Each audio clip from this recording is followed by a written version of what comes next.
कि जिसे हम मनुष्य की बुद्धि कहते हैं, उससे 9 गुनी ताकत का अचेतन मन, अनकॉन्शियस माइंड भीतर बैठा हुआ है।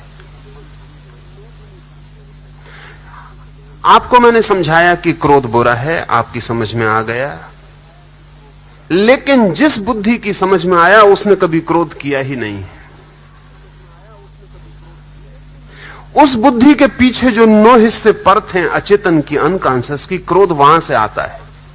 ऐसा समझ लें कि मैं एक मकान में रहता हूं, दरवाजे पे एक पहरेदार खड़ा है।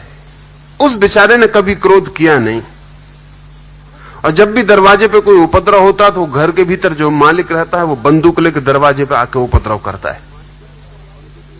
और जब भी कोई उपदेशक समझाने आता तो उस पहरेदार को पकड़ के समझाता है कि क्रोध बहुत बुरी चीज है, झगड़ा वगैरह नहीं करना चाहिए। वो कहता है कि मेरी भी समझ में आता है, मैं भी देखता हूं कि जब उपद्रव होता है वो मालिक भीतर से आता है तो भारी खून खराबा हो जाता है। मैं बिल्कुल समझता हूं, मेरी समझ में बिल्कुल आता है। मगर ये उपदेशक को पता नहीं कि जिसको वो समझा रहा है उसने कभी उपद्रव किया नहीं, और जिसने उपद्रव किया है इस पहरेदार से उसका कोई कम्युनिकेशन नहीं है, इससे कभी उसकी मुलाकात ही नहीं होती। और जब वो मालिक बंदूक लेके आता तब ये पहरेदार हाथ पर झुका के, सिर झुका के उसके चरणों में पड़ जाता है, क्योंकि वो मालिक है। और जब वो चला जाता तब पहरेदार अपनी कुर्सी पे बैठ के झपकी खाता रहता और सोचता है कि बहुत बुरी बात है, क्रोध होना नहीं चाहिए। आप जिस बुद्धि से समझ रहे हैं, अगर हम आपके मन के 10 खंड कर दें तो 1 खंड समझ का है और 9 खंड अंधेरे में पड़े। जीवन का सारा उपद्रव अंधेरे खंडों से आता है। जब आपके भीतर काम वासना पैदा होती है तो आपके उन 9 हिस्सों से आती है, और जब ब्रह्मचर्य की आप किताब पढ़ते हैं तो वो 1 हिस्सा पढ़ता है, पहरेदार। आप ब्रह्मचर्य की किताब पढ़ के रख देते हैं, बिल्कुल जज जाती है कि बात बिल्कुल ठीक है, लेकिन उस जचने से कुछ नहीं होता। जब वो भीतर के 9 हिस्से काम वासना से भरते हैं तब इस 1 हिस्से की कोई ताकत नहीं है, वो इसको एक तरफ हटा के बाहर आ जाते हैं। इसके जुम्मे एक ही काम है कि जब वक्त मिले तो समझने का काम करे, और जब फिर वक्त मिले तो पश्चाताप करे। ये जो 1 हिस्सा मन, इसकी कोई सुनवाई नहीं है। ध्यान रहे कि मन में जितना गहरा हिस्सा होता है उतना ताकतवर होता है। परिधि पर, सरकमफ्रेंस पर ताकत नहीं होती, ताकत सेंटर में होती है। जिसको हम बुद्धि कहते हैं वो हमारी सरकमफ्रेंस है, परिधि है, घर के बाहर का परकोटा है। वहां कोई खजाने नहीं रखता। खजाने तो उस तिजोरी में दबे होते हैं जो घर का भीतरी से भीतरी अंतरंग है। तो हमारे जीवन की ऊर्जा तो अंतरंग में छिपी है, और बुद्धि हमारे दरवाजे पर खड़ी है। इसी बुद्धि से पढ़ते हैं, इसी बुद्धि से सुनते हैं, इसी बुद्धि से समझते हैं। तो लाओ से जब कहता है समझ में आ जाए तो रूपांतरण हो जाता है, तो वो कह रहा उस सेंटर की समझ में आ जाए। वो जो आपके भीतर अंतरस्थ बैठा हुआ अंतिम मालिक है उसकी समझ में आ जाए तो क्रांति हो जाती। अब हमारी कठिनाई भी स्वाभाविक है, वास्तविक है कि हमें लगता है समझ में आ गया, फिर क्रांति तो होती नहीं, हम वहीं के वहीं खड़े रह जाते हैं। और इस तथाकथित समझ से और एक उपद्रव शुरू होता है। वो उपद्रव ये होता है कि अब हम द्वैत में बढ़ जाते हैं। मन भीतर से कुछ करवाता है, हम कुछ करना चाहते हैं, वो कभी होता नहीं, होता वही है जो भीतर से आता है।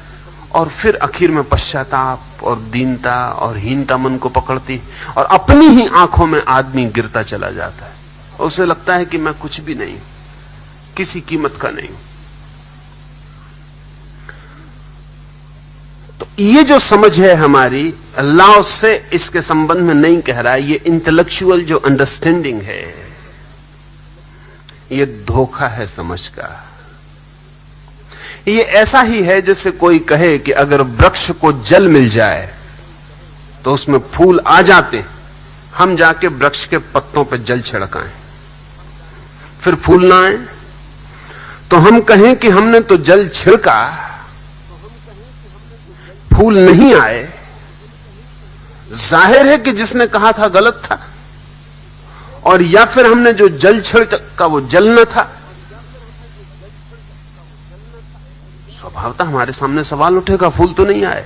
लेकिन जिसने कहा था वृक्ष को जल मिल जाए तो फूल आ जाते हैं, उसने कहा था वृक्ष की जड़ों को, रूट्स को। ये मजे की बात है कि वृक्ष के पत्ते को आप जल दें तो जड़ों तक नहीं पहुंचता, जड़ों को जल दें तो पत्ते तक पहुंच जाता है। क्योंकि पत्तों के पास कोई यंत्र नहीं है कि जड़ों को रूट्स तक पहुंचा दे, जड़ों तक पहुंचा दे जल को। जड़ों के पास यंत्र है। जड़ें केंद्र हैं वृक्ष की, पत्ते तो परिधि हैं। इसलिए पत्ते रहें कि गिर जाएं नॉन एसेंशियल है, दूसरे पत्ते आ जाएंगे। लेकिन जड़ें चली जाएं तो दूसरी जड़ें लाना बहुत मुश्किल है, असंभव है। तो दो बात समझ लें। एक तो यह कि जिसको आप समझ कहते हैं वो केवल तार्किक, शाब्दिक, बौद्धिक है, आंतरिक नहीं, आत्मिक नहीं, समग्र नहीं। आपके प्राणों तक वो जाती नहीं और इसलिए रूपांतरण नहीं होता। बात बिल्कुल समझ में आ जाती है और आप वहीं के वहीं खड़े रह जाते हैं, कहीं कोई फर्क नहीं पड़ता। तो अब क्या करें, वो समझ हम कैसे लाएं जो समझ जड़ों तक जाए। हमारी सारी शिक्षा और दीक्षा एक ही समझ की है, ये तथाकथित जो समझ है। गणित सीखते हैं इसी बुद्धि से, भाषा सीखते हैं इसी बुद्धि से, काम चल जाता है। काम इसलिए चल जाता है कि आपके भीतर के केंद्र का कोई विपरीत गणित नहीं है, नहीं तो काम नहीं चलता। आपके इनरमोस्ट सेंटर का अपना अगर कोई मैथमेटिक्स होती तो आपके स्कूल कॉलेज सब दो कौड़ी हो जाते। लेकिन उसके पास कोई मैथमेटिक्स नहीं है, इसलिए आप स्कूल में गणित सीख लेते हैं, भीतर से कोई विरोध नहीं होता। आप 2 2 4 जोड़ते रहें, भीतर कोई कहने वाला नहीं कि 2 2 5 होते हैं। अगर भीतर का मन कहने को होता कि 2 2 5 होते तो सारी यूनिवर्सिटीज कचरे में पड़ जाती हैं। आप 2 2 4 नहीं जोड़ पाते, जब भी जोड़ने जाते 5 लिखते। इसलिए विश्वविद्यालय सफल है, काम चलाओ दुनिया के लिए, क्योंकि गणित हमारी ईजाद है, भाषा हमारी ईजाद है। जो भी हम सिखा रहे हैं स्कूल में वो आदमी की ईजाद है। अगर हम आदमी को न सिखाएं तो वो आदमी में होगा ही नहीं।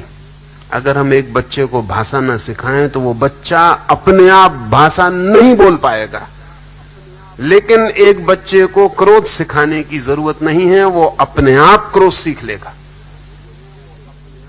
अगर हम एक बच्चे को गणित ना सिखाएं तो दुनिया में कोई उपाय नहीं है कि वो गणित सीख ले।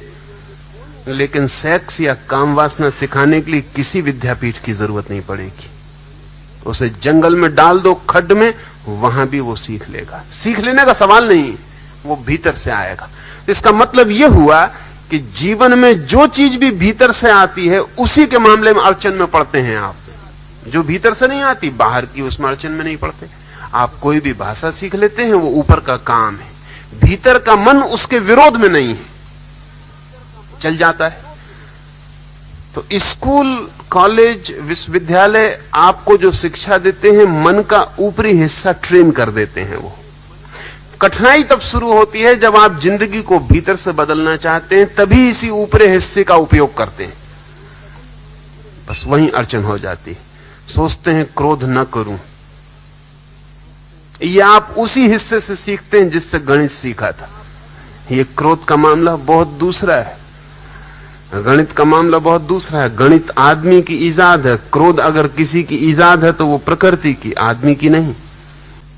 इसी से हम समझ का काम लाते हैं, तब अड़चन हो जाती है, काम नहीं होता है। अब उस भीतर तक समझ को ले जाना हो तो उसकी प्रक्रिया है। प्रक्रिया का अर्थ यह हुआ कि आपको यह समझ भी कैसे मिली है, यह भी एक प्रशिक्षण है। आपको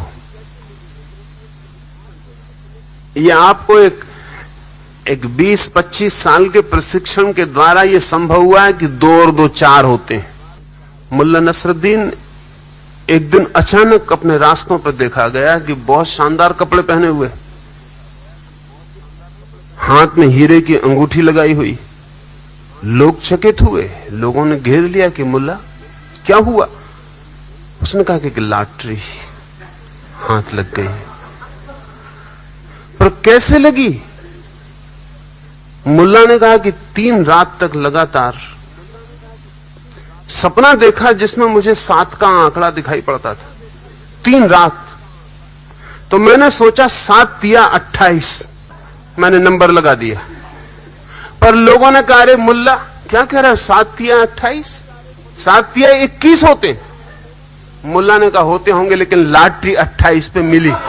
इससे कोई लॉटरी मिल गई 28 पे। 2-2-4 की भी ट्रेनिंग है। 2-2-4 ऐसी कोई बात नहीं है कि आपके भीतर से आ गई है, उसकी ट्रेनिंग है, सीखना पड़ता है, सीख के हल हो जाता है। अब ये जो अंतरस्थ मन है, इस तक समझ को पहुंचाने के लिए भी प्रक्रियाओं से गुजरना पड़े। लाओत्से ने जब ये बातें कही हैं तब आदमी बहुत सरल था, और बहुत से फर्क पड़ गए हैं जो मैं आपको ख्याल दिला दूं जिससे अड़चन। लाओत्से ने जब ये बातें कही हैं, आदमी बहुत सरल था, उसकी इंटेलेक्चुअल ट्रेनिंग नहीं थी, उसकी कोई बौद्धिक परत नहीं थी।